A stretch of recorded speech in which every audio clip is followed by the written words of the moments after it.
நமசிவாய. நம்ம அந்த 3 பாகம் பண்ணோம் இல்லையா, அந்த 3 பாகம் பண்ணதுக்கப்புறம் அந்த 4ஆம் பாகத்தில் வந்து பயங்கர இன்ட்ரெஸ்ட் வந்துடுது. சரி, அது 4ஆம் பாகத்தில் இன்ட்ரெஸ்ட் வந்தபோது பார்த்தோம்னா அதில் ராமன் வந்து சாஸ்தாவை ஆராதித்தது அப்படின்ற மாதிரியான விஷயங்கள் எல்லாமே வந்தது. ரொம்ப நீங்கள் ஆல்ரெடி சொல்லியிருந்தீங்க 4ஆம் பாகத்தில் வந்து அந்த லீலா காண்டம் அப்படின்றதுல அவரோட லீலைகள் எல்லாம் ஃபுல்லாக வரும், ரொம்ப விசேஷமாக இருக்குன்ற மாதிரியான விஷயமாகவும் சொல்லியிருந்தீங்களா. ராவணனோட விஷயம் வருது, ராமரோட விஷயம் வருது. அது தவிரமே வந்து பார்த்தோம்னா அந்த மச்சாவதாரம் இன்சிடென்ட்ஸ் எல்லாமே அதில் வருது. இப்போ பிரம்மாவை வந்து அகந்தையை அழித்தது அப்படின்ற மாதிரியான விஷயம் வருது.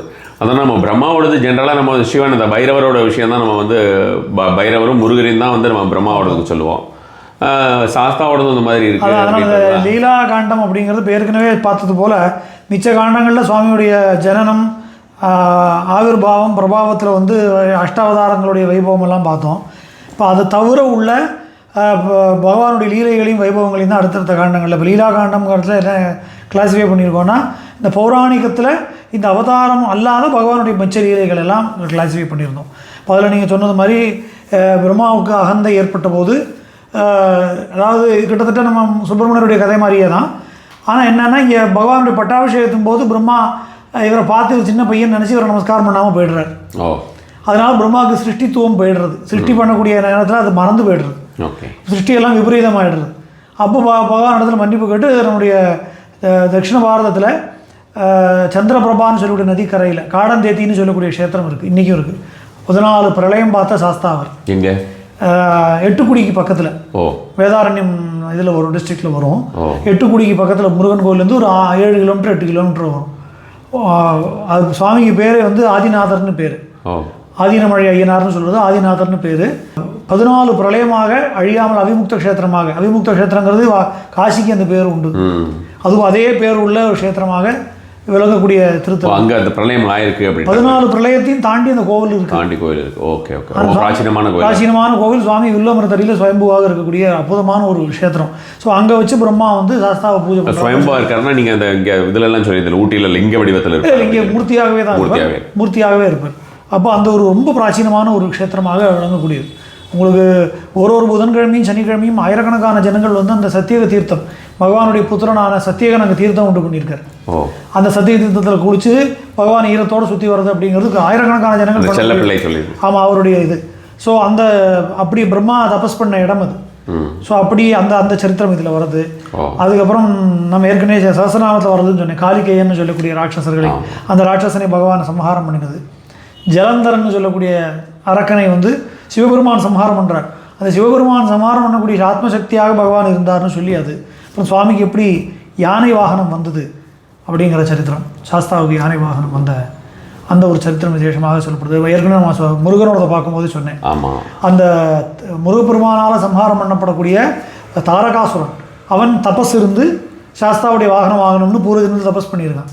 ஸோ முருகப்பெருமானுடைய கையினால் சூரசம்ஹாரம் ஆகிறதுக்கு முன்னாடி தாரகாசுர சம்ஹாரம் ஆறுது. தாரகாசுர சம்ஹாரம் ஆன உடனேயே அவன் பகவான் சாஸ்தா அவனை ஏற்கனவே பண்ண தபஸுடைய காரணமாக அவனை யானை வாகனமாக ஏற்றுக்கிறார். அந்த சரித்திரம். அப்போ இப்போ முருகருக்கே வந்து யானை வாகனமாக இருந்தது, அது வேற. முருகனுடைய யானை வாகனமாக இருக்கக்கூடியது வந்து ஐராவதம் தான் பெரும்பாலும். தாரகாசுரன்கிற, அதாவது சூரபத்மனுடைய சகோதரர்கள் 3 பேர் பார்த்தோமே, சூரபத்மன், தாரகன், சிங்கமுகாசுரன்.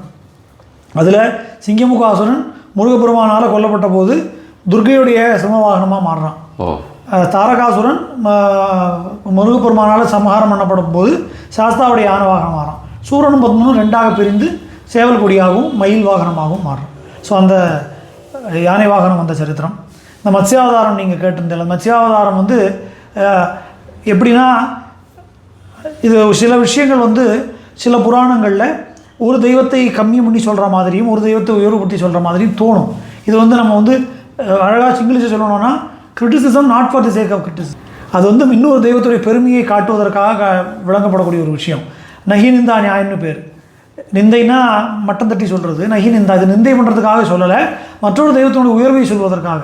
அப்படி சில புராணங்களில் மகாவிஷ்ணுடைய 10 அவதாரங்கள், இந்த 10 அவதாரங்கள் சொல்லும்போது அதில் 5 அவதாரத்தில் சிவபெருமான் அவரோட அம்சத்திலிருந்தோ இல்லை சிவபெருமானுடைய புத்திரர்களாலேயோ நிகிரகமும், 5 அவதாரத்தில் அனுகிரகமும்னு இருக்குது.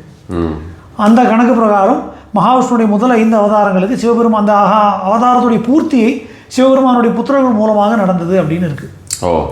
ஸோ அப்படி மத்ஸ்யாவதாரத்தை சாஸ்தாவும், கூர்மாவதாரத்தை சுப்பிரமணியரும், அப்படி ஒரு வராக அவதாரத்தை கணபதியும், நரசிம்மாவதாரத்தை சரபர்னு நம்ம சொல்கிறோம். சரபர் வந்து வீரபத்ரருடைய அம்சமாகவும், வாமனாவதாரத்தை சட்டநாதர்னு சொல்லக்கூடிய பைரவரும், இப்படி இதன் மூலமாக நடந்தது அப்படின்னும். அடுத்த 5 அவதாரத்தில் பூஜனீயமாக இந்த 5 அவதாரங்களுமே சிவபூஜை பண்ணிட்ட காரணத்தினால அவர்களுக்கு சிவதீட்சை கிடைச்சதுன்னு சொல்லி சைவபுரமான புராணங்கள் இருக்கும். வைஷ்ணவ புராண புராணங்கள் இது இருக்காது. ஆனால் இது சைவபுரமான புராணங்கள் இப்படி சில சரித்திரங்கள் நமக்கு காண கிடைக்கிறது. இது வந்து விஷ்ணுவை குறைச்சி சொல்லணும் அப்படிங்கிறதுக்காக இல்லை. அது ஆனால் சிவன் சிவசிவதேவோ விஷ்ணு சிவதேவம் சிவான்னு அவர் 2 பேருக்குள்ள பேதம் கிடையாது. அதை நம்ம குறைச்சி சொல்கிறதுக்காக சொல்லலை. ஆனால் அந்த புராணங்கள் இப்படி இருக்கிற சம்பவங்கள், இது ஸ்காந்தத்தில் இந்த சம்பவம் இருக்குது. ஸ்காந்த புராணத்தில் இந்த மத்ஸ்யாவதாரத்தை சாஸ்தா ஒரு செம்படவனுடைய மீனவனுடைய உருவத்தில் வந்து அடக்கினார்னு சொல்லி ஒரு சரித்திரம் காணப்படுறது. என்னது இல்லை, அதான் இப்போ இந்த அவதாரம் பூர்த்தி ஆகிடுது, மத்ஸ்யாவதாரத்துடைய நோக்கம் பூர்த்தியான உடனேயே அவருக்கு அதனால் அகங்காரம் ஏற்படுறது. அப்போ இந்த எந்த உலகத்தை அவர் காப்பாற்றினாரோ அந்த சமுத்திரத்தையே அவர் தண்ணியில் கலக்க ஆரம்பித்து உபதிரவம் ஏற்பட்ட போது எல்லாரும் வந்து பகவான்கிட்ட முறையிடுறான். அப்போ ஒரு மீனுடைய காரணத்தில் இருந்ததுனால அவர் மகாவிஷ்ணுங்கிற தன்மையை நீங்கி மகாவிஷ்ணு அவருடைய சுயஸ்வரூபத்துக்கு போயிடுறார். ஆனால் அந்த எடுத்துட்ட சரீரமான அந்த மீன் சரீரம் அப்படியே இருக்குது. அவருடைய ஒரிஜினல் தன்மை இதனால் பாதிக்கப்படாது. அவர் மகாவிஷ்ணுவும் மறுபடியும் மாறிடுறார். ஆனால் எடுத்துக்கொண்ட சரீரம் அந்த மீனுடைய சரீரத்தோடு இருக்கிறதுனால அந்த சரீரத்துக்குள்ள தன்மை இருக்கிற காரணத்தினால சாஸ்தா செம்படனுடைய வடிவத்தில் வந்து அந்த அகங்காரத்தை போக்கினால் இது ஞானத்தை அடைஞ்சிரும்னு சொல்லி அந்த மீனுடைய கண்ணில் வந்து மாணிக்க கற்கள் இருக்கும். அப்போ அதன் மூலமாக தான் அந்த அகங்காரம் இருக்குது. அதை வந்து நகத்தால் கிள்ளி எடுக்கிறார். எடுத்த உடனே அவருக்கு அந்த அகங்காரம் நீங்கி எடுத்து அப்படின்னு சொல்லி இந்த சரித்திரம். சரி, இப்போ நம்ம நரசிம்மருக்கு சரபர இது சொல்கிற மாதிரி. ஸோ அப்படி அந்த மத்ஸ்யாவதாரத்தோட சரித்திரம். வஜ்ரமாலி அழித்தல் நம்ம ஏற்கனவே சொன்னது பகவானுடைய புத்திரனாக இருக்கிற சத்தியகன் வஜ்ரமாலி அப்படின்னு சொல்லக்கூடிய ராட்சசனை சம்ஹாரம் பண்ணி அந்த தோஷம் நீங்குவதற்காக தான் அந்த காடந்தேதின்னு சொல்லக்கூடிய க்ஷேத்திரத்தில் ஒரு தீர்த்தத்தையும் உண்டு பண்ணியிருக்கார். அந்த சரித்திரம் நீங்கள் சொன்ன எட்டுக்குடி பக்கத்தில் அந்த காடந்தேத்தின்னு பேர் அந்த ஊருக்கு. ராவணனுக்கு அருள் செய்தது வந்து இந்த கைலாசத்தை ராவணன் தூக்குறானே, அப்போ சிவபெருமான் வந்து அவனுடைய அகங்காரத்தை அழிப்பதற்காக கால் கட்டவரில் வச்சு அழுத்துறார். அப்போ உடனே அது ராவணனுடைய கைகளெல்லாம் அது கடியில் மாட்டின்னு கொடுத்து. அப்போது அவன் வந்து பகவான் நாரதர் சொல்கிறான்னு சாஸ்தாட்ட பிரார்த்தனை பண்ணு, அவர் ஏதாவது உபாயம் சொல்லுவார்னு சொன்னோடனே பகவான்கிட்ட பிரார்த்தனை பண்ணோடனே பகவான் வந்து அப்பாவுக்கு வந்து சாமகானம் பிடிக்கும், நீ சாமகானம் பண்ணியானா ஒன்று அனுகிரகம் பண்ணிடுவர்னு சொல்கிறார். அப்படி சாமகானம் பண்ணி பரமேஸ்வரனுடைய அனுகிரகத்தை பெற்றதுனால அவன் தன்னுடைய குடும்பங்களை எல்லாரையும் கூட்டிட்டு ரைவதகிரியில் இருக்கக்கூடிய சாஸ்தாவுக்கு விசேஷமாக பூஜை பண்ணினான் அப்படின்னு சொல்லி ஒரு சரித்திரம். அது எங்கே இருக்குது? ரைவதகிரி குஜராத்தில் இருக்குது. இன்றைய குஜராத்தில் இப்போ நீங்கள் கோவில் இருக்கானா எனக்கு தெரியல. ஆனால் பல பழைய ஸ்மிருதிகளில் சாஸ்தாவுடைய நித்தியவாசம் பண்ணக்கூடிய இடமாக ரைவதகிரி சொல்லப்பட்டிருக்கு. பல மந்திரசாஸ்திர கிரந்தங்கள்லையும் சாஸ்தா ரைவதகிரியில் வசிப்பதாக ரொம்ப தெளிவான குறிப்புகள் இருக்குது. பட் இன்றைக்கி நான் ஏற்கனவே சொன்னது மாதிரி அந்த வடதேசத்தில் இருக்கக்கூடிய கோவில்கள்லாம் அழிக்கப்பட்ட காரணத்தினால எந்த கோவில் என்ன பேரில் இருக்குதுன்னு நமக்கு தெரியலை.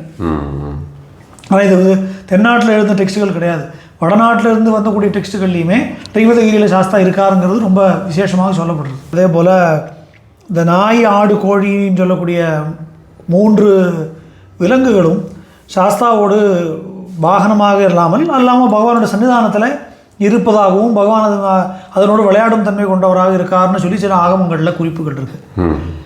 நாய் ஆடு கோழி முதலான மிருகங்களை தன்னுடைய சன்னிதானத்தில் வைத்து அதோடு விளையாடுதல் விருப்பம் கொண்டவராக அப்படின்னு ஒரு குறிப்பு ஒரு ஆகமத்தில் இப்போ எனக்கு தெரிஞ்சு அம்சுமத் வேதம்னு நினைக்கிறேன். அம்சுமத் வேத ஆகமத்தில் அப்படி ஒரு குறிப்பு வருது. அப்போ அது என்னதுன்னு தேடி பார்த்தபோது அதுக்கு ஒரு சரித்திரம் என்ன கிடைச்சது அப்படின்னா, இந்த 3 அசுரர்கள் அவர்கள் இந்த நாய் ஆடு கோழி வடிவத்தில் தோன்றி இந்த வழிபோக்கர்களையும் முனிவர்களுக்கும் துன்பம் விளைவித்த போது அகஸ்தியருடைய சாபத்தினால சாஸ்தா வந்து அவர்களை தடுத்தாட்கொண்டு அவர்களுக்கு நல்ல புத்தி கொடுத்து இந்த வடிவத்திலே நிரந்தரமாக இருக்க கடவுதுன்னு சொல்லி அவர் தன்னுடைய சன்னிதானத்தில் வச்சுக்கிறாருன்னு சொல்லி ஒரு சரித்திரம். அது சங்குகர்ணாதிகளை வதம் செய்தல்னு சொல்லி சங்குகர்ணன் சொல்லக்கூடிய ராட்சசன் தபஸ்விகளுக்கும் நல்லவர்களுக்கும் தாமிரபரணி கரை துன்பம் கொடுத்து கொண்டிருந்த போது உக்ர தபஸ்ங்கிற முனிவருடைய தவத்துக்கு இணங்கி பகவான் அங்கே தரிசனம் கொடுத்து இந்த சங்குகர்ணன் முதலான பரிவார கணங்கள் அவனுடைய அசுர படைகள் மொத்தத்தையும் அழித்து அங்கேயே நிரந்தரமாக கோவில் கொண்டாருன்னு ஸ்காந்தத்தில் தான் நினைக்கிறேன், ஸ்கந்த புராணத்தில் இல்லை பத்ம புராணத்துலையோ சங்கமுகேஸ்வர மகாத்மியம்னு ஒரு பகுதியில் கிடைக்கிறது. அது வந்து உங்களுக்கு இன்றைக்கி வந்து நடுக்காவுடையார் தர்மசாஸ்தான்னு பேர். திருநெல்வேலியில் பாளையங்கோட்டைங்கிற பகுதியில் அவ்வளவு பழமையான ஒரு க்ஷேத்திரமாக இந்த கோவில் இருக்குது. ஸோ அந்த சங்குகர்ணன் முதலான அரக்கர்களை அழித்த சாஸ்தா இன்றைக்கி வந்து அதுக்கு ஒரிஜினலாக புராணத்தில் வந்து மத்தியாரண்யேஸ்வரர்னு பேர் அவருக்கு, மத்திய ஆரண்ய ஈஸ்வரர். அது நடுக்காவுடையார் அப்படிங்கிற பேரில் இன்றைக்கி வழங்கப்படக்கூடிய ஒரு திருக்கோவிலாக இன்றைக்கி சாந்தி நகருங்கிற டவுனுக்குள்ளே பேர் மத்தியாரண்யேஸ்வரர் நடுக்காவடையார் சாஸ்தா. ஓ, லிங்க ரூபத்தில் இருக்கா? இல்லை, ப்ராப்பர் சுரூபமாகவே சுவாமி இருப்போம். இந்த பௌராணிகமான க்ஷேத்திரம் அது. ஆனால் பல பேருக்கு தெரியல. இன்றைக்கி வந்து அந்த காடெல்லாம் மத்திய காடே இல்லை, ஆரண்யம் இல்லாமல் அது டவுன் தான் இருக்குது. சாந்தி நகர்ங்கிற பகுதியில் இருக்குது இன்றைக்கி. ஏன்னா ஒரு காலத்தில் காடாக இருந்திருக்குங்கிறதுனால இது பௌராணிகமான க்ஷேத்திரம் அது. அதே போல் இந்திராணியை காப்பாற்றினது முருகப்பெருமானுடைய அவதாரத்துக்கு முன்னாடியே சாஸ்தாவுடைய அவதாரம் உண்டாயிடுது. ஏன்னா வந்து உங்களுக்கு இதுலேயே சொல்கிற சனித்த புத்திரரில் சிறியோனேங்கிற முருகப்பெருமான திருப்புகழில் சொல்லும்போது சிவனுடைய எல்லா புத்திரர்களையும் சிறிய இளையவன் சேயோன்னு பேர். இப்போ சாஸ்தா அதுக்கு முன்னாடியே இருக்கிறது ஸ்காந்தத்தில் உள்ள குறிப்பு தான்.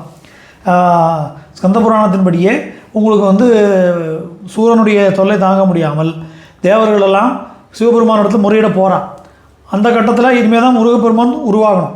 முருகப்பெருமானை தோற்றுவிப்பதற்காக இவர்கள் பிரார்த்தனை பண்ண போகும்போது அப்போது இந்திராணி கேட்குறா, நான் தனியாக இருப்பேனே, என் தனியாக நீ விட்டுட்டு நீ போட்டு போயிட்டானா எனக்கு அசுரர்கள் வந்து தொல்லைப்பட்டு நான் என்ன பண்ணுறதுன்னு கேட்கும்போது, கவலைப்படாத, உன்னை காப்பதற்கு ஒன்றை மட்டும் இல்லை சரணடைந்த எல்லோரையும் காப்பதற்காகவே ஒரு தெய்வம் இருக்குதுன்னு சொல்லி இந்த தேவேந்திரன் சொல்கிறான்.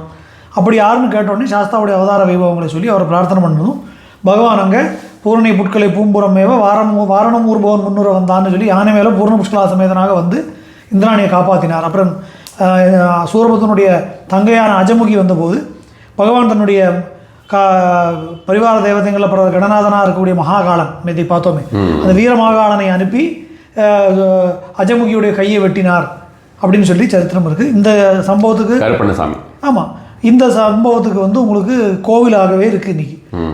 இந்திராணியை கைவிடாமல் காப்பாற்றினதுனால சுவாமிக்கு எங்கள் கைவிடையல் அப்பர்னு பேர். சீர்காழியுடைய அவுட்ஸ்கட்ஸில் ஒரு 2-3 கிலோமீட்டரில் தென்பாதிங்கிற இடத்துல இந்த கோவில் இருக்குது. சிவனுக்கு தான் பொதுவாக இந்த மாதிரியான பேர்லாம் இருக்கும். ஆமாம், இவருக்கு நிறைய உண்டு. சாஸ்தாவுக்கு பல இடங்களில் பல இந்த மாதிரி வித்தியாசமான பெயர்கள் உண்டு. தமிழ் பெயர்கள் அப்படின்னு சொல்ல போனா பல ஊர்களில் காரண பெயர்கள் தமிழ் பெயர்கள் நிறைய, ஏன்னா கிட்டத்தட்ட 6000 ஐயனார் சாஸ்தா கோவிலுக்கு மேலே நம்ம தமிழ்நாட்டில் இருக்குது. ஒரு ஊரில் இருக்கக்கூடிய பொய் சொல்லா மெய்யர், இப்படியே ஒருத்தருக்கு பேர் பொய் சொல்லா மெய்யர், ஒரு சாஸ்தாவுக்கு பேர் பொய் சொல்லா மெய்யர். ஓகே, இந்த மாதிரி ரொம்ப அழகான கேட்பதற்கே ரம்யமாக இருக்கக்கூடிய பெயர்கள்லாம் இருக்குது. அப்படி அந்த சரித்திரம், பஞ்சமுகாசுரன் சொல்லக்கூடிய ராட்சசனுடைய சம்ஹாரம், பகவானுக்கு எப்படி குதிரை வாகனம் வந்து ரிஷிகுமாரர்கள் குதிரை வாகனமாக வந்தது, ராமனை பற்றி கேட்டிருந்தேன் இல்லைங்க. ராமனை பற்றி சொல்லும்போது 2 தருணங்களில் ராமனுடைய சம்பந்தம் இதில் வருது. இன்னும் சொல்ல போனால் 3 தருணங்கள் அதில் 2 தான் எழுதியிருக்கேன். இன்னொன்று திருப்பி அடுத்த புஸ்தகத்தில் எழுதணும். ஒன்று வந்து என்னென்னா, இந்த ராமன் வந்து சிவதனுசை முறிக்கக்கூடிய காலத்தில் அது என்ன சொல்கிறா அப்படின்னா, பகவானுடைய சைத்தன்யம் அந்த சிவதனுசில் இருந்தது அப்படின்னு சொல்லி சில புஸ்தகங்களில் குறிப்பு இருக்குது. அதாவது ஸ்ரீராமனுடைய அவதாரம் பூர்ணாவதாரமாக இருக்க வேண்டிய காரணத்தினால ஒவ்வொரு காலகட்டத்திலையும் ராமனுக்கு ஒரு தேவதையோட அம்சம் அவனுக்குள்ளே வந்து சைதன்யப்படுத்தப்பட்டது அப்படின்னு சொல்லி சொல்கிறது. அதன்படி இப்போ உதாரணத்துக்கு கரதூஷணாதிகளை சம்ஹாரம் பண்ணும்போது ரௌத்ரபாவம், ருத்ரனுடைய அம்சம் இவருக்கு வந்தது. அந்த நாராயண தனுசை எடுக்கும்போது பரசுராமர்கிட்ட இருந்த நாராயண அம்சம் பூர்ணமாக இவர்கிட்ட வந்து விடுறது ராமர்கிட்ட. ஏற்கனவே ஒரு மரியாத புருஷோத்தமன் பூர்ணாவதாரம் தான், ஆனாலும் ஒரு காலகட்டத்தில் அந்த ஒரு சக்தி அவர்கிட்ட வந்து சேர்ந்ததாக ஒரு லீலை அது. அப்போ அதன்படி இந்த சிவதனுசில் ரக்ஷண தேவதையாக இருக்கக்கூடிய சாஸ்தாவுடைய அம்சம் அவர்கிட்ட இருந்துதான். அப்போ அந்த வில்லை எடுக்கும்போது அவர்கிட்ட வந்தது. அதனால தான் அவரால் அந்த வில்லை உடைக்க முடிஞ்சது அப்படின்னு சொல்லி ஒரு கேரள கல்பம்னு சொல்லக்கூடிய புஸ்தகத்தில் இந்த குறிப்பு இருக்குது. அந்த சரித்திரம் இதில் சொல்லப்பட்டிருக்கு. பின்னால் இன்னொரு ராமன் சாஸ்தாவை ஆராதித்தது அப்படிங்கிறது வந்து இன்றைக்கும் இருக்குது அந்த கோவில். கொல்லம் டிஸ்ட்ரிக்ட் கேரளாவில் சாஸ்தாங்கோட்டைன்னே பேர் அந்த ஊருக்கு. அப்போ பகவான் இந்த மாதிரி வனவாசத்தில் சீதையை தேடி ராமன் வரும்போது அந்த வனத்துக்குள்ளே சாஸ்தாவுடைய ஒரு சாநித்தியம் இருப்பதை உணர்ந்து சாஸ்தாவுக்கு பூஜை பண்ணுறார். அப்போ பகவான் சாஸ்தா சொல்கிறாராம், கவலைப்படாமல் நீ போய் இவனுக்கு யுத்தத்தில் ஜெயம் கிடைக்கும், தென் திசையை நோக்கி போன அவர் அனுப்பி வைக்கிறார். பின்னாடி சீதையை கண்டுபிடிச்சி யுத்தமெல்லாம் ஜெயிச்சு திரும்பி வரும்போது இந்த பகவானால் தான் நமக்கு இது கிடச்சதுன்னு சொல்லி இவருடைய பூஜை நான் முடங்கப்படாதுன்னு சொல்லி அந்த பாலம் கட்டுறதுக்கு 2 வானரர்கள் ஹெல்ப் பண்ணான், நலன் நீலன்னு. இந்த 2 வானரர்களையும் இந்த சுவாமியோட பூஜையை பண்ணி நீங்கள் இங்கேயே இருங்கன்னு ராமர் உத்தரவு கொடுத்து அனுப்பிச்சி வச்சார் அப்படின்னு சொல்லி அங்கே இந்த ஸ்தல புராணம். இன்றைக்கும் அந்த கோவிலில் பார்த்தீங்கன்னா சாஸ்தாங்கோட்டைன்னு பேர். ராமர் தர்ப்பணம் பண்ண அந்த காயல் இருக்குது, கரையில் கோவில் இருக்கும். கோவில் காம்பவுண்டுக்குள்ளே ஒரு மரம் இருக்கும், அந்த மரத்தில் குரங்குகள் இருக்கும். அந்த குரங்குகள் இந்த நலன் நீலனுடைய வம்சத்தை சேர்ந்தவர்கள். அந்த கோவில் குரங்குகள் வெளியில் போகாது கோவில் காம்பவுண்டை விட்டு. பகவானுக்கு நைவேத்தியமான உணவு தான் அந்த குரங்குகளுக்கு. வெளியில் போயிட்டால் முதலையே ஒன்று இருந்தது அது மாதிரி. இது இன்றைக்கும் வெளியில் அந்த குரங்கு தப்பித்தவரை வெளியில் போயிட்டால் மறுபடியும் உள்ளே சேர்த்துக்காது, வெளி குரங்குகளும் உள்ளே வராது. இன்றைக்கும் நடக்கக்கூடிய இதில் என்னென்னா அந்த குரங்குகளுக்கு ஆகாரம் கொடுக்குறதே ஒரு வேண்டுதல், அங்கே ஒரு நேர்ச்சை, பகவானோட பரிவாரங்கிறதுனால. ஓணத்துலலாம் பார்த்தோம்னா நம்ம கேரளாவில் சத்யா போடுவோமே, அது மாதிரி குரங்குகளுக்கு வானர சத்யான்னு போட்டு தனியாக எல்லாம் இலையை போட்டு பரிமாறி பழங்களாக போட்டு பரிமாறி இருப்பா. அந்த குரங்குகளுக்கு டிசிப்ளினாக வந்து உட்காந்து சாப்பிடும். நம்மளை மாதிரி ஒருத்தலேருந்து ஒரு இலைன்னு எடுக்காது. அந்த இலையில் என்ன போட்டிருக்கோ அந்த இலையில போட்டு அப்படியே உட்காந்துனே இருக்கும். இந்த லீடர் குரங்கு வந்ததுக்கப்புறம் ஒன்று ஒன்றா சாப்பிட ஆரம்பிக்கும். இன்றைக்கி நம்ம யூடியூப்பில் வீடியோலாம் இருக்குது நிறைய. அந்த க்ஷேத்திரம் ராமன் வந்து சாஸ்தாவை பூஜை சாஸ்தாங்கோட்டை கொல்லம் டிஸ்ட்ரிக்டில் இருக்குது. பகவானுடைய பாக்கி நிறைய சிந்து நதி கரையில் பகவானுக்கு ஒரு கோவில் அமைந்த அந்த சரித்திரம், தைத்தியாதிபன் சொல்லக்கூடிய அறக்கரை சிந்து நதி கரையில் கோயில் அமைஞ்சது. ஆமாம், அது நம்ம ஏற்கனவே நேற்றுக்கு பார்த்தோம், நேபாள தேசத்துலேருந்து வந்தாருன்னு சொல்லி. அந்த நேபாள தெரியலன்னு சொன்னேன் இல்லையா, அந்த நேபாள தேசத்து லேந்து வந்து வரக்கூடிய ஒரு பக்தன், அந்த பக்தனுக்காக சுவாமி விக்கிர ரூபமாக எழுந்தருளி அங்கே வந்து கோவில் கொண்டார் அப்படின்னு ஒரு சரித்திரம். ஸோ அந்த சரித்திரம் இதில் சொல்லப்படுறது. பகவானுடைய அந்த துவாரபாலகர்கள் யார், அவர்களுடைய சரித்திரம் என்ன, அது எல்லாத்தையுமே சொல்கிறோம். இப்போ இதில் வந்து இந்த சிந்து நதி கரையில் அமர்ந்த சரித்திரம் அப்படிங்கிறது வந்து காந்தார தேசத்து ராஜாவாக இருக்கக்கூடிய பாலதேவன் அப்படிங்கிறவனுடைய நண்பன். அவன் வந்து நேபாள தேசம் போய் அந்த நேபாள தேசத்தில் பிரம்மாண்டமான ஒரு ஆலயம் சாஸ்தாவுக்கு இருக்குது அப்படின்னு அவன்கிட்ட வந்து சொல்கிறான். அப்போ இந்த பாலதேவன்கிறவன் ஏற்கனவே சாஸ்தாவுடைய பக்தன். இப்போ நேபாள தேசத்தில் பகவானுக்கு அப்படி ஒரு கோவில் இருக்குதுன்னு கேள்விப்பட்ட உடனே அதை தரிசனம் பண்ணணும்னு போய் அங்கே பார்க்குறான். அங்கே பூர்ணாபுஷ்கலா சமேதனாக அங்கே பகவான் தரிசனம் கொடுக்குறார். அப்போ அவர் அங்கே இருக்கக்கூடிய ஒரு யோகி அவனுக்கு அனுகிரகம் பண்ணி அந்த ஒரு விக்கிரகத்தை கொடுத்து, இந்த விக்கிரகத்தை கீழே வைக்காமல் நீ கொண்டு போ, உன்னுடைய தேசத்தில் போய் பிரதிஷ்டை பண்ணு அப்படின்னு சொன்ன உடனே அவன் வந்து வரும்போது சிந்து நதி கரையில் வைக்கும்படியான ஒரு சூழ்நிலை வந்துடுது. அப்போ சிந்து நதி கரையில் பகவானுக்கு ஆலயம் அமைஞ்சது அப்படின்னு சொல்லி இதில் சொல்கிறது. இந்த கோவில்லாம் இன்றைக்கி இருக்காங்கிறது நமக்கு தெரியல. அப்படியே இருந்ததுன்னா பூர்ணபுஷ்கலா சமயத்தாக இருக்க வாய்ப்பு இருக்குது. ஏன்னா இது எல்லாமே நமக்கு இடிக்கப்பட்டிருக்கா இல்லை மண்மூடி போயிருக்கா என்னங்கிறது நமக்கு ஒன்று ஒன்றா தேடணும். ஏன்னா பல இடங்களில் பல க்ஷேத்திரங்கள் இப்படி தான் நமக்கு காலப்போக்கில் மறைஞ்சு போயிருக்கு. இப்போ இன்னைக்கு இவ்வளோ பிரபலமாக கொண்டாடக்கூடிய பிருந்தாவனமே யாருக்கும் தெரியலையே. யுத்த காலத்தில் மொத்தமாக பிருந்தாவனம் காணாமல் போயிடுது. திருப்பி கிருஷ்ண சைதன்ய மகாபிரபு வந்து தான் இதுதான் பிருந்தாவனம், பிருந்தாவனத்தில் கிருஷ்ணன் இருந்த இடம் இது அப்படின்னு ஒரு லீலா ஸ்தலங்களையும் அவர் ஐடென்டிஃபை பண்ணி கொடுத்ததுனால இன்றைக்கி நமக்கு கிடச்சிது.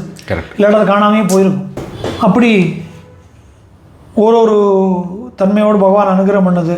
ரைவத மலையில் எப்படி பகவான் எழுந்தருளினார், ரேவதி நட்சத்திரத்துடைய அதிதேவதையாக இருக்கக்கூடிய அந்த தேவதையுடைய புத்திரனாக ரைவத்தன்னு சொல்லக்கூடிய ரைவத மனு, அந்த மன்வந்திரத்துக்கு அழிபதனாக இருக்க ரைவத மனுவுடைய ஆராதனையினால் பகவான் அங்கே குடிகொண்ட அந்த சரித்திரம், இதெல்லாம் சொல்லி இந்த லீலா காண்டம் அப்படிங்கிறது பகவானுடைய லீலைகளை 22 சரித்திரங்களோட பூர்த்தியாகுது. ஸோ இது 4வது காண்டம். 5வது காண்டங்கிறது வைபவ காண்டம். இது எப்படி பகுத்திருக்கேன் அப்படின்னா, இந்த லீலா காண்டம் அப்படிங்கிறது பெரும்பாலும் முழுக்கவே பௌராணிக காலத்தில் நடந்த சரித்திரங்கள். வைபவ காண்டத்தில் கொஞ்சம் பௌராணிக காலமும் அதன் பிறகு பௌராணிக காலத்துக்கு அப்புறமாக கண்டெம்பரரி சொல்லக்கூடிய நம்முடைய காலத்துக்கு கொஞ்சம் முன்னாடி கலியுகத்தின் ஆரம்ப காலகட்டங்களில் நடந்த சரித்திரங்களாகவும் அதில் சேர்த்துருக்கோம். ஸோ அதில் வந்து உங்களுக்கு நம்முடைய திருச்சி பக்கத்தில் இந்த பிரம்மா கோவில் இருக்குது, திருப்பட்டூர். அந்த க்ஷேத்திரத்தில் பிராச்சீனமான ஒரு சாஸ்தா க்ஷேத்திரம் உண்டு. உள்ளுக்குள்ளே கோவிலுக்குள்ளே இல்லை, அதுக்கு பக்கத்துலேயே. ஓகே, ரொம்ப பக்கத்துலேயே. ஸோ அதாவது அர்த்த மண்டபம் மகாமண்டபத்தோடு கூடின பிரம்மாண்டமான சாஸ்தா ஆலயம். அப்போ அங்கே வந்து உங்களுக்கு நம்ம 63 நாயன்மார்களில் ஒருத்தராக கூடிய சேரமான் பெருமான் திருவஞ்சி குளத்திலிருந்து கைலாசத்துக்கு போகிறார். அவர் வந்து குதிரை மேலே போகிறார். சுந்தரமூர்த்தி நாயனார் முதல்ல யானை மேலே போகிறார், அவர் பின்னாடி ஒரு குதிரை மேலே போகிறார். அப்போ கைலாசத்தில் போய் சிவபெருமானை பார்த்து சிவபெருமானுடைய வைபவத்தை அவர் கைலாசத்தில் பாடுறார். இப்போ அவர் சேரமான் பெருமான் நாயனார் பூலோகத்தில் பாடின பாட்டெல்லாம் நமக்கு கிடைச்சிருது. கைலாசத்துக்கு அவர் பாடின பாட்டு நமக்கு எப்படி கிடைக்கும்? அப்போது இவ்வளோ அழகான தமிழில் அவர் பாடியிருக்கார். அந்த தீந்தமிழ் மக்கள்கிட்ட போய் சேரணும் அப்படிங்கிற காரணத்துக்காக அங்கே இந்த பாட்டை கேட்டுக்கொண்டிருந்த சாஸ்தா அவர் அந்த ஓலைச்சுவடியை இந்த திருப்பட ஊர்னு அப்போ திருப்பட ஊர்னு பேர், அதுக்கு இப்போ திருப்பட்டூர்னு இன்றைக்கி பேர். அப்போ இந்த திருப்பட ஊரில் இருக்கக்கூடிய சபையில், வேதியர் சபையில் இதை கொடுத்து இதை பிரச்சாரம் பண்ணுங்கன்னு சொல்லி கொடுத்தாங்க. திருக்கைலாய ஞான உலா அப்படிங்கிற அந்த பாடல் வந்து கைலாசத்தில் வச்சு சேரமான் பெருமானால் பாடப்பட்டது. அது இவர் இங்கே அரங்கேற்றார் சுவாமி, அதனால் அவருக்கு அரங்கேற்றி ஐயனார்னு பேர் சாஸ்தாவுக்கு. கையில் ஓலைச்சுவடியோடையே இருப்பாருங்க. அந்த சரித்திரம் இது. அதுக்கப்புறம் இந்த அஜமுகியுடைய சூரபத்மனுடைய தங்கையாக இருந்த அஜமுகியுடைய பூர்வ ஜென்ம சரித்திரம். அதுக்கப்புறம் கரிகால் சோழனுக்கு அஜமுகியுமே வந்து அவளுக்கு இந்த சாப விமோசனத்துக்காக வந்தது தான் அந்த சரித்திரம். அதுக்கப்புறம் கரிகால் சோழனுக்கு சுவாமி அனுகிரகம் பண்ணுறது. இப்போ நம்ம காஞ்சிபுரத்தில் போனோம் அப்படின்னா அங்கே இருக்கக்கூடிய சாஸ்தா, அந்த சாஸ்தாவுடைய சன்னிதானத்தில் வந்து கரிகால சோழன் காஞ்சிபுரத்தில் இங்கே காமாட்சி அம்பாள் சன்னதியிலே பின்னாடி ஒரு சாஸ்தா பின்னாடி ஒன்று இருக்கார், பூர்ண முஷ்கலா சமேதனாக இருக்கக்கூடிய வடிவம். அந்த சாஸ்தா வந்து அந்த கரிகால சோழன் வடதேசத்துக்கு யுத்தம் பண்ண போகும்போது இந்த சுவாமி இடத்துல வந்து வணங்கி சுவாமியோட அனுகிறதுனால சுவாமி தன்னோட செண்டுன்னு சொல்லக்கூடிய ஆயுதத்தை அவனுக்கு கொடுக்குறான். அதை வைத்து இமயமலையை அடித்து திருத்தினான் அப்படின்னு சொல்லி குறிப்புகள் இருக்குது. அந்த சோழன் கரிகால சோழன். அப்போ அதுக்கு ஒரு பழைய தப்ப, அதாவது சிலப்பதிகாரத்துக்கு உரை எழுதும்போது அதில் இந்த பாட்டு கோட் பண்ணுறான். அப்போ அந்த உரை ஆசிரியர் அடியார் கண்ணலார் எழுதும்போது என்ன எழுதுறாருன்னா இது ஒரு பழந்தமிழ் பாடல்னு எழுதுறான். அப்போ அதுக்கே பழசாக இருந்திருக்கு. என்ன பாட்டுன்னா, கச்சி வளைக்கைச்சி காமக்கோட்டத்து மெச்சி இனிதிருக்கும் மெய்சாத்தான் கை செண்டு கம்பங்களிற்று கரிகால் பெருவளத்தான் செம்பொருகிரி திரித்த செண்டு அப்படின்னு சொல்லி பகவானோட செண்டாயுதத்தை பற்றி பேசுறது. கச்சி வளைக்கைச்சி காமக்கோட்டத்து காமாட்சி இருக்கக்கூடிய காமக்கோட்டத்து மெச்சி இனிதிருக்கும் மெய்சாத்தன், அங்கே ஆனந்தமாக இருக்கக்கூடிய சாத்தனாக இருக்கக்கூடிய சாஸ்தாவுடைய கை செண்டு அவன் கம்பங்களிற்று கரிகால் பெருவளத்தான், கரிகால் பெருவளத்தானுக்கு அவர் கொடுத்தார் அப்படிங்கிற அந்த குறிப்பு நமக்கு கிடைக்கிறது, அந்த சரித்திரம். அதே போல் கல்லூர் நம்பூதிரின்னு சொல்லக்கூடிய கேரளா நம்பூதிரி, அங்கே கேரளத்தில் பல சாஸ்தா க்ஷேத்திரங்கள் உண்டு. அதில் வந்து ஒரு குறிப்பிட்ட க்ஷேத்திரத்தில் சுவாமி பெரும்பாலான நாட்கள் வந்து செர்ப்பளச்சேரிங்கிற இடத்துல வந்து இதுக்குள்ளே இருப்பார், தண்ணிக்குள்ளே இருப்பார், தண்ணிக்குள்ளே மூழ்கி இருக்கும் கோவில். அப்போ அந்த சுவாமியை குறிப்பிட்ட சாஸ்தாவை வேண்டிக் கொண்டால் அதிவிருஷ்டி அனாவிருஷ்டின்னு சொல்லும்படி அதிக மழை வந்தாலும் அதை மழை நிறுத்துவதற்காக அவர் அனுகிரகம் பண்ணுவார். மழையே இல்லாமல் போனாலும் அவர் அனுகிரகம் பண்ணுவார். எங்கே? இந்த செர்ப்பளச்சேரிங்கிற மலபார் சைடில் வரும். Okay okay. அப்போ அந்த சாஸ்தாவுடைய ரெயின் இஷ்யூக்காக அப்போது அவருடைய தகப்பனாருடைய திதி வரக்கூடிய நேரத்தில் மழை வந்தது சொல்லி ஒரு பகவானை ஸ்துதி பண்ணி ஒரு ஸ்தோத்திரத்தை எழுதி ஓலையை அப்படியே ஆற்றுல போட்டுறாரு, அங்கே போய் சேர்ந்துருவோம் அப்படின்னு சொல்லி. அந்த சிராதம் முடிக்கிற வரைக்கும் மழை வராமல் அவர் சுவாமி வந்து தடுத்து நிறுத்தினாருங்கிற ஒரு சரித்திரம் அது. அதுக்கப்புறம் அச்சங்கோவிலில் பகவானுடைய வாழ் வந்து உற்சவத்துக்கு வரும். அந்த மண்டல பூஜைக்கு மாத்திரம் உங்களுக்கு கரெக்டாக அது ஒரு 8 நாள் 9 நாள் கொடியேறினத்துலேருந்து மண்டலாபிஷேக பூர்த்தி வரைக்கும் வரும். டிசம்பர் 15 16 வந்ததுன்னா 25 26 வரைக்கும் இருக்கும். அந்த வாழ் எப்படி வந்ததுங்கிறதுக்கு உண்டான சரித்திரம். பகவானுடைய ஒரு பக்தர், அச்சங்கோலுக்கு வந்த பக்தர் சுவாமி நேராக பார்க்கணும்னு ஆசைப்பட்டு பகவானுடைய லோகத்துக்கு நேராக கருப்புசாமி கூட்டின்னு போனாராம் அவரை. ரொம்ப காலம் முன்னாடியெல்லாம் இல்லை, ஒரு சமீப காலத்தில் நடந்த ஒரு சரித்திரம் தான் அது. சமீபம்னா வரலாற்று பார்வையில் ஒரு 500 வருஷமே சமீபம் தான். அப்போ அந்த மாதிரி ஒரு காலகட்டத்தில் நடந்தது. அவர் அங்கே போய் பகவானை நேராக பார்த்து பகவானுடைய சன்னிதானத்தில் இருந்த தங்க வாழ் மேலே அவருக்கு ஆசை வந்துருத்தான். அப்போ அதை எடுத்துன்னு வந்துட்டான். அதனால் இதுக்கப்புறம் அவர் தவறை உணர்ந்து இனிமேல் உன்னை பார்த்த கண்ணால் இனிமேல் வேறு எதையும் பார்க்க வேண்டாம்னு கேட்டு அவருக்கு பார்வை போயிடுது. அவங்களுடைய குடும்பத்தை சேர்ந்தவர்களும் ஜோதிஷர்களாக இன்றைக்கும் அவளும் அந்த உற்சவத்துக்கு வருவாள். அப்போ அந்த வாழ் வந்து ட்ரெஷரியில் இருக்கும். அந்த 10 நாள் மாத்திரம் கோவிலுக்கு வரும். அவரே வந்து அவருக்கு கண்ணு வேண்டான்னு சொல்லிட்டார். இந்த மாதிரி எடுத்துன்னு வந்ததுனால அதை எடுக்கணும்னு ஆசைப்பட்டு எடுத்த உடனே பகவானோட லோகத்தில் இருந்தும் பழையபடி அச்சங்கோவில் வந்து விழுந்துடுறார். பார்த்தா கையில் வாழ் இருக்குது. அதனால் அந்த மாதிரி ஒரு பிரார்த்தனை பண்ணிடுமே, ஒன்றை பார்த்த கண்ணால் வேறு எதையும் பார்க்க வேண்டாம்னு சொல்லி அந்த வாழ் வந்து அதில் எழுதியிருக்கும், காந்தமலை வாழ்னே அதில் பொறிச்சிருக்கும். அப்போ அது வந்து திருவாபரணம், எப்படி சபரிமலைக்கு திருவாபரணம் வருதோ அதுபோல் அச்சங்கோவில் சாஸ்தாவுக்கு திருவாபரணம் உண்டு. அந்த திருவாபரணம் இதில் வரும். அதில் இந்த வாழும் வரும். சுவாமியோட தான் இருக்கிறதா? சுவாமியோட இருக்கிறது அது அந்த சரித்திரம். அதுக்கப்புறம் ஆரியங்காவில் சௌராஷ்டிராகுலத்தில் பிறந்திருக்கக்கூடிய ஒரு பெண்ணை எப்படி ஆண்டாள் ரங்கநாதரை திருமணம் செய்து கொண்டாலும் அதே போல் சௌராஷ்டிராகுலத்தில் பிறந்த அந்த பெண் ஆரியங்காவு சாஸ்தா மேலே பக்தி கொண்டு பகவானுடைய பக்திக்கு மெச்சி தன்னுடைய சக்தியாக ஏற்றுக்கொண்டார். இன்றைக்கும் மண்டல பூஜை சமயத்தில் ஆரியங்காவில் சாஸ்தா திருக்கல்யாணம் நடக்கும் இந்த ஒரு தேவியோட. சௌராஷ்டிராகுலத்தை சேர்ந்தவர்கள் எல்லாம் பெண் வீட்டுக்காரர்களாகவும் கோவிலை சேர்ந்தவர்களெல்லாம் மாப்பிள்ளை வீட்டுக்காரர்களாகவும் இன்றைக்கும் முதல் நாள் நிச்சயதார்த்தம் பண்ணி இதெல்லாம் பண்ணி திருக்கல்யாணம் நடக்கும் சபரிமலையில் ஆரியங்காவு சாஸ்தா இப்படி அந்த பக்தியை ஏற்றுக்கொண்டார். ஆண்டாள் ரங்கநாதர் ஏற்றுக்கொண்டது போல் ஆரியங்காவு சாஸ்தா இந்த சௌராஷ்டிரகுல பெண்ணை ஏற்றுக்கொண்ட அந்த சரித்திரம். அதுக்கப்புறம் அப்பய தீட்சிதருடைய சரித்திரம் இது. அப்பய தீட்சிதர் சிவபெருமானுடைய அம்சமாக சொல்லக்கூடிய அப்பய தீட்சிதர் நன்னிலம் பக்கத்தில், தஞ்சாவூர் நன்னிலம் பக்கத்தில் ஒரு கோவில் இருக்குது. அந்த திருக்கோவிலில் உங்களுக்கு வந்து திரையம்பகபுரம், அந்த ஊருக்கு பேர் திரையம்பகபுராதீசம் கணாதிப சமன்விதம் கஜாரூட மகம் வந்தே சாஸ்தாரம் குலதெய்வத்தம்னு சொல்கிறோம், லோகவீரம் சொல்லும்போது சொல்லுவோம். அந்த திரையம்பகபுரம்ங்கிறது நன்னிலம் பக்கத்தில் இருக்குது. அங்கே இருக்கிற சாஸ்தா வந்து மூக்கு மேலே வரல வச்சுட்டு இருந்தார். அப்படி ஒரு சரித்திரம். அப்போ அந்த சந்தேகம் என்ன அப்படிங்கிற இது பகவான் ஏதோ ஒரு காரணத்துக்காக மூக்கில் வரல வச்சுட்டு இருக்காருன்னு அந்த காலத்து பெரியவர்கள்லாம் சிலை வடித்து வச்சுருக்கான். அந்த காரணம் என்னன்னு யாரோ ஒரு மகான் வந்து சொல்லும்போது பகவான் கையை எடுத்துருவார்னு அங்கே சொல்கிறான். அப்போ அப்பய தீட்சிதர் வந்து அந்த காரணத்தை சொல்கிறார். அப்போ பகவானோட கை சாதாரணமாக ஆச்சு அப்படின்னு சொல்லி அந்த சரித்திரம். அப்போ அந்த கோவில் இன்றைக்கும் இருக்குது. ஓகே. திரையம்பகபுரம்னு சொல்லி பாலசாஸ்தா சுவாமி சின்னதாக இவ்வளோதான் இருப்பார், மொத்தமே யானை மேலே அமர்ந்திருக்கக்கூடிய வடிவத்தில் இருக்கார். எங்கே எந்த இடத்துல இருக்கு? நன்னிலம் பக்கத்தில், தஞ்சாவூரில் மாவட்டத்தில் நன்னிலம் பக்கத்தில் திரையம்பகபுரம். Okay okay. பேர் அதே தான், இன்னும் மறுவலை பக்கத்து ஊர் எருமைத்தலைங்கிறது நியரஸ்ட் டவுனு, நியரஸ்ட் வில்லேஜ். அங்கேருந்து இது வந்து காட்டுக்குள்ளே தான் இருக்கும். திரையம்பகபுரத்தில் வீடுகள்லாம் கிடையாது இப்போ. ஆமாம். திரையம்பகபுரம் கொஞ்சம் மாதிரி ஒரு ஐசோலேட்டடாக தான் இருக்கும். நம்ம அந்த பூஜை பண்ணுற சிவாச்சாரியார்கிட்ட கூப்பிட்டு சொல்லிட்டு தான் நம்ம போகணும். எல்லாரும் போய் ஜஸ்ட் தொட முடியாது, ஏன்னா வழி தெரியாது நமக்கு.